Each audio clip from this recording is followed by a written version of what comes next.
ถึงสิเกิดบ้านนอกขอกหน้าบ้านป่าขาดอนบ่ร่ำรวยเป็นแสนเป็นล้านคือเพิ่นแต่ว่าเฮามีวัดมีครูบาอาจารย์มีพี่มีน้องที่รักศีลรักธรรมเฮามีสัมมาทิฏฐิมีความเห็นถูกเห็นตรงตามคำสอนพระพุทธเจ้าอย่างน้อยๆนี่เชื่อว่าบาปมีบุญมีชาติหน้าชาติก่อนนรกสวรรค์มีเฮ็ดดีก็ย่อมได้รับผลดีเฮ็ดชั่วก็ย่อมได้รับผลชั่วพระพุทธศาสนาสอนเรื่องเหตุเรื่องปัจจัยเพราะสิ่งนี้มีสิ่งนี้จึงมี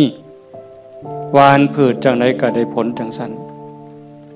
อ่อนซ่อนเจ้าของภูมิใจในเจ้าของแม่นสิเกิดบ้านนอกคอกหน้าทุกข์ยากปากหมองบ่ร่ำบ่รวยบ่สวยบ่งามแต่เฮามีโอกาสได้เข้าวัดได้มีโอกาสปฏิบัติธรรม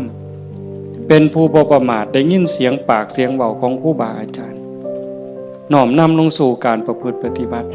ซ้ำนี่เฮาก็พอแห้งอ่ะเนี่ยโยมเป็นบุญล่ะเด้นี่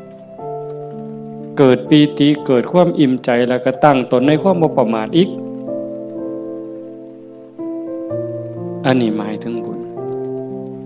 เฮ็ดปั๊บก็เกิดความสุขใจอิ่มใจปั๊บขันเฮ็ดเรื่อยๆเฮ็ดบ่อยๆเฮ็ดดูๆจิตนึกตั้งแต่ถึงคุณงามความดีบัดเจ็บบัดป่วยบัดไข้บัดหนาวบัดสิลมสิตายนิมิตที่มันดีมันงามนำพาดวงจิตดับปุ๊บไปสู่สุคติขันมันเฮ็ดดูอันนี้หมายถึงดีเด้ให้ท่านรักษาศีลเจริญภาวนาเลี้ยงพ่อเลี้ยงแม่เขาวัดเขาว่าสร้างน้ำทำบุญมีจิตเอื้อเฟื้อเกื้อกูลขันมันเฮ็ดดูบ่อยๆจิตมันเที่ยวทางนี้ดูอันดอกมันก็ง่ายต่อการสิเกิดสิ่งเหล่านี้ในการจูงจิตไปสู่สุคติดับปุ๊บก็ไปสู่สวรรค์